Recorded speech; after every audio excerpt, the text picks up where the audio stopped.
अगले साल देखेंगे। धन था, शरीर भी साथ दे रहा था, लेकिन मन नहीं था। अगली बार मन भी कह रहा है कि चलो इस बार कर लिया जाए ऐसा। प्रभु कृपा से अर्थ भी है, लेकिन धन तो है, मन भी है, लेकिन शरीर स्वस्थ नहीं है। कई बार शरीर स्वस्थ होता है, मन भी करता है, लेकिन अर्थ की व्यवस्था नहीं होती। प्रभु ने अवसर दिया है तो कम से कम कंजूसी कथा सुनने में तो बिल्कुल मत करिए। और जिन्होंने कभी ऐसा अवसर नहीं आया, तो बगैर कुछ लगे, बगैर कुछ खर्च किए यहां तो कथा सुनने को वैसे ही मिल जानी है। तो जब आ ही गए हैं, बैठ ही गए, तो क्यों कंजूसी करें। एक बहुत ही ज्यादा कंजूस था, बोलो राधे राधे। अपने जीवन में पूरा जीवन व्यतीत हो गया, लेकिन गंगा स्नान तो बहुत बड़ी बात है, कभी गंगा जी देखा भी नहीं था। क्योंकि उसे पता था कि गंगा जी जाऊंगा, ट्रेन की टिकट कटानी पड़ेगी, किराया लगेगा, बगैर टिकट के जाऊंगा तो टीटी पकड़ लेगा, जेल में और डाल देगा, तो छुड़ाने में पैसा लगेगा। जीवन में कभी चमड़ी चली जाए, लेकिन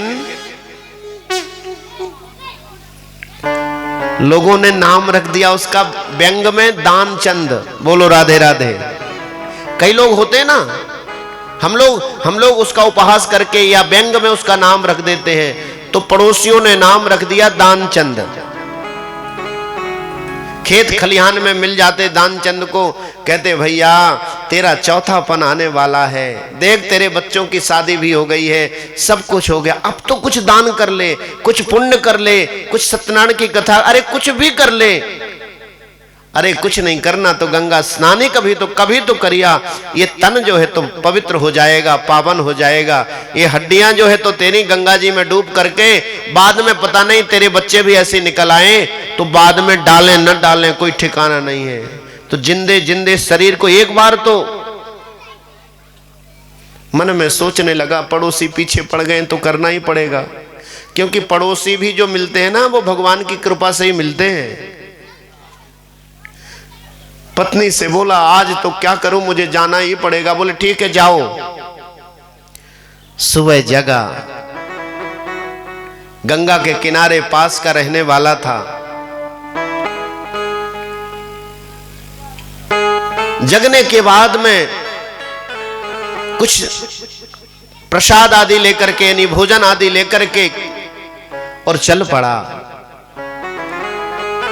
स्टेशन तो पहुंच गया, लाइन भी लग गया, लेकिन जब पता लगा कि प्रयागराज की टिकट इतनी, बोले ना, कंजूस आदमी, कृपण आदमी। कृपणों को देखा ना कि जीवन पर्यंत टूटे स्कूटर में जीवन बिताया, और जब रेड पड़ी तो महाराज बैग के बैग भर रहे हैं, निकल रहे हैं, मशीनें फेल हो रही हैं गिनती करने में। ऐसा धन किस काम का, अपने जीवन में भी उपयोग नहीं कर सके हम। अपने जीवन में, अपने तन में, अपने न खाने में न पीने में कभी उपयोग कर नहीं सके। ऐसे धन का कोई कार्य किसी अच्छे कार्य में नहीं लगा सके, किसी करीब की बहन बेटी की विवाह में आदि में हम कभी कन्यादान न कर सके। ऐसे अर्थ का क्या काम। जाकर के वह देखने लगा, विचार करने लगा, कुछ भी हो जाए टिकट नहीं खरीदूंगा, पैदल चला जाऊंगा। वो पैदल ही चला गया। गया तो कभी नहीं था, लेकिन सुना था कि प्रयागराज जाओ, गंगा स्नान करो, तो वहां वो लोग भी मिल जाते हैं। बोलो राधे राधे। गंगा स्नान के बाद आते ना लोग, अरे महाराज, अरे यजमान टीका लगाओ।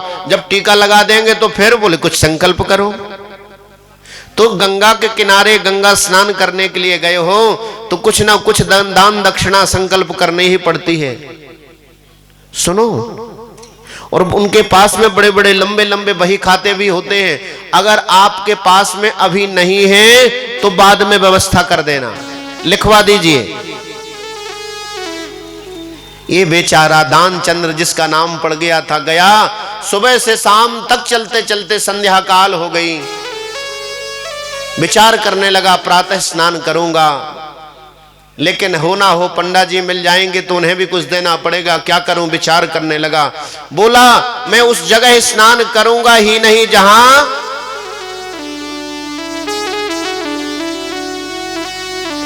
एक ऐसी जगह देखी जहां बिल्कुल खाली थी, क्योंकि वो जगह तब भरती है जब लोग अपना घर खाली करते हैं। वो जगह तब भरती है जब लोग अपना घर खाली करते हैं, समझ गए ना। बोले बस जाकर के चौड़ा हो गया, बोले यहां कोई जगह नहीं है, यहां कोई पंडा नहीं है, कोई पंडा की जरूरत नहीं, कोई पंडा नहीं, कोई दान की जरूरत नहीं, मेरा आराम से स्नान हो जाएगा। ऐसा मन में विचार करके स्नान करने के लिए वस्त्र उतारे, सामने वस्त्र रख दिए। लेकिन परमात्मा सर्वांतर्यामी है, प्रभु घट घट में वास करते हैं। श्रीमन नारायण मेरे प्रभु मानो आज उसकी परीक्षा ले रहे थे कि तू कितनी कृपणता दिखाएगा। वस्त्र उतारे, वस्त्र उतारने के बाद में गया और जैसे ही गंगा जी में गोता लगाया और गोता लगाते ही जब बाहर निकला तो सामने पंडा जी खड़े हैं। वो पंडा और कोई नहीं, वो तो साक्षात मेरे प्रभु हैं, साक्षात भगवान श्रीमन नारायण हैं। यजमान की जय हो, भगवान पुकारने लगे, यजमान की जय हो।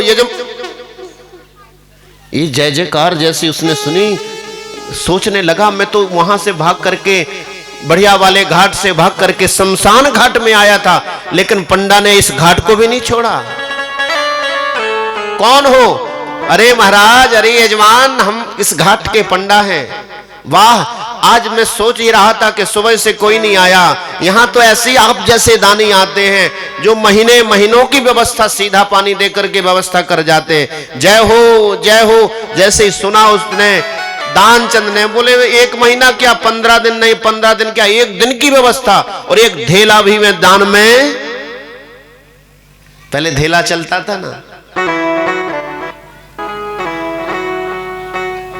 भगवान सोचने लगे कितना कृपण है, जीवन में इतना कमाया, इतना परिश्रम किया, दिया तो मैंने, आया तो खाली हाथ था, आया तो बगैर वस्त्रों का था, दिगंबर बन करके आया था, यहां जो मिला वो मेरी कृपा और मेरे आशीर्वाद से ही प्राप्त हुआ, और आज मेरे लिए ही कह रहा है कि मैं कुछ व्यवस्था नहीं कर सकता।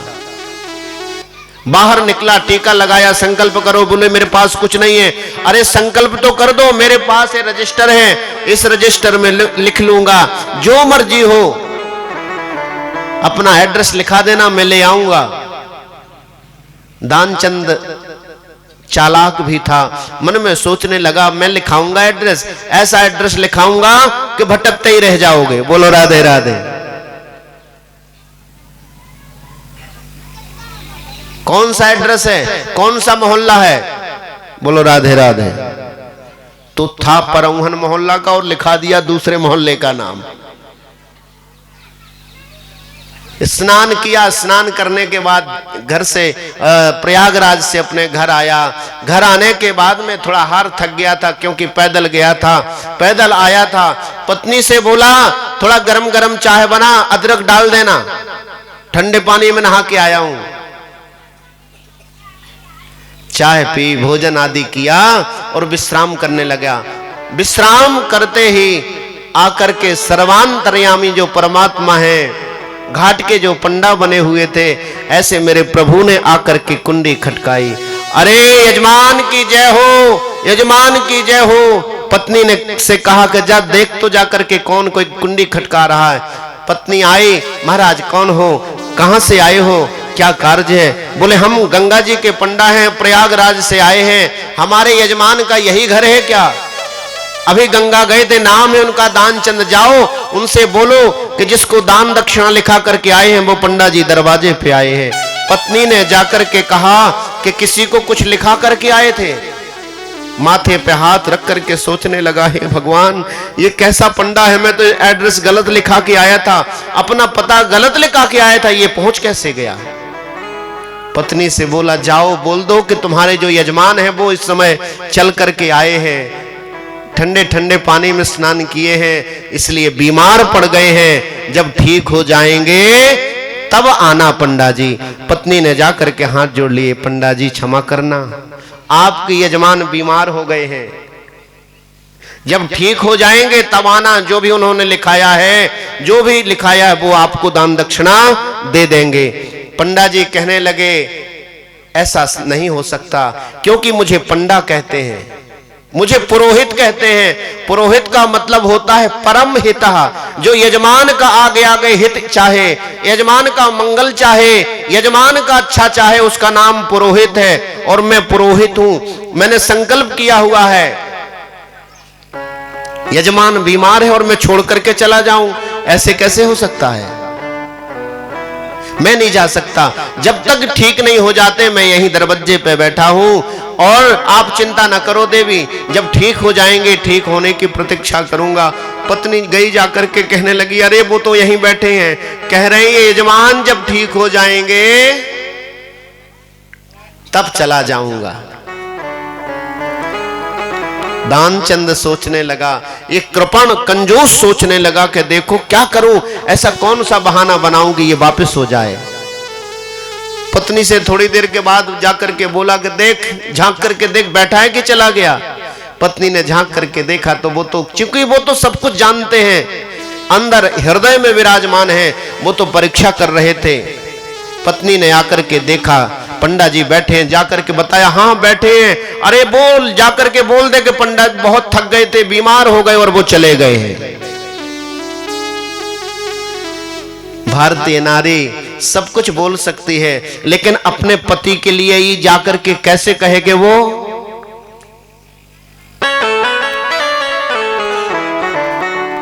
मना करती हूं तो ये डांट पड़ेगी, क्या करूं, जाती है कि नहीं। डांट करके जब दानचंद ने डांट लगाई, पत्नी बेचारी रोती हुई गई। पंडा जी माफ करना, जो आपकी यजमान है, अब उनकी संकल्प की गई, लिखाई गई दक्षिणा आपको प्राप्त नहीं हो सकती। क्यों? क्योंकि वो पधार गए हैं। देवी ये तो भगवान की गति है, ये भगवान की माया है। लेकिन आप घर में अकेली हो, आपके घर में कोई पुरुष है नहीं, अब लोगों को कौन बुलाएगा, इनको चार कंधे भी नहीं मिलेंगे, लेकर के कौन जाएगा। चिंता ना करो, आप घर में व्यवस्था करो, मैं गांव वालों को बुला करके, पंडा बने हुए परमात्मा तुरंत कुछ सेकंडों में ही जाकर के सारे मोहल्ले में, सारे गांव में ये खबर देकर के आए कि तुम्हारे जो मित्र हैं, तुम्हारे जो अमुख हैं, तुम्हारे जो अमुख हैं वो पधार गए हैं। गांव वाले जुड़ के आ गए। अरे अभी तो अच्छा भला था, जिन पड़ोसियों ने गंगा जी भेजा था वो पड़ोसी कहने लगे, हे भगवान हमें ही कलंक लगना था, हमने क्यों जीवन भर इसने गंगा स्नान नहीं किया, हम अच्छा भले थे, अपना जीवन यापन कर रहे थे, हमने गंगा जी भेज दिया, क्या पता नहीं क्या बीमारी लग गई और चले गए। धीरे धीरे करके जो अच्छे लोग थे वो अच्छा, जो जैसे संगत थे, इनके जानने वाले मित्र दोस्त यार आसी पड़ोसी जो भी सब एकत्रित हो गए और सबने जो है तो बांस काटा, बांस काट करके महाराज अर्थी बनाई। वो ढेला न देना पड़े, जो संकल्प लिखा करके आए तो सांस रोक करके बैठा है। गांव वालों ने उठाया, उस पर लिटा दिया और बांध करके कपड़ा उड़ा करके और ले जाने लगे। राम नाम राम नाम। भगवान पीछे पीछे चल रहे हैं। पत्नी रोवे, अरे ये ऐसे नहीं हुए हैं, मैं तो झूठ बोल रही थी, अरे तो पंडा जी और गांव वाले समझाने लगे, देवी ये सब स्त्रियां ऐसे ही कहती हैं, जिनके पति चले जाते हैं कि ये तो मोह माया है, जो चला गया वो चला गया। भगवान पीछे पीछे जा रहे पंडा बने हुए और हंस रहे हैं। देखो तो इस कृपण को, बड़े बड़े कंजूस देखे, लेकिन इसके जैसा एक ढेले के लिए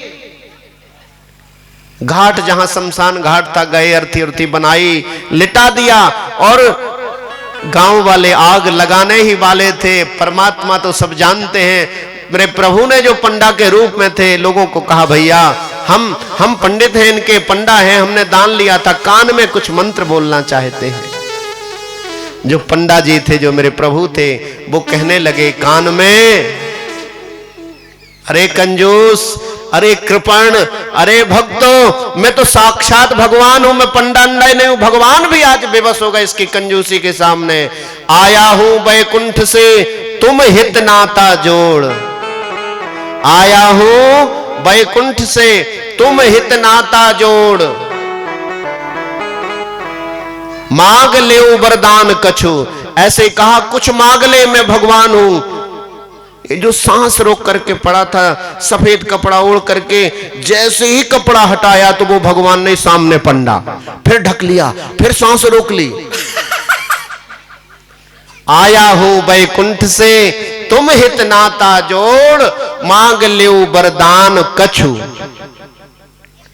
दानचंद बोला धेला दीजो छोड़, और कुछ नहीं चाहिए, बस जो लिखाया था वो छोड़ दो।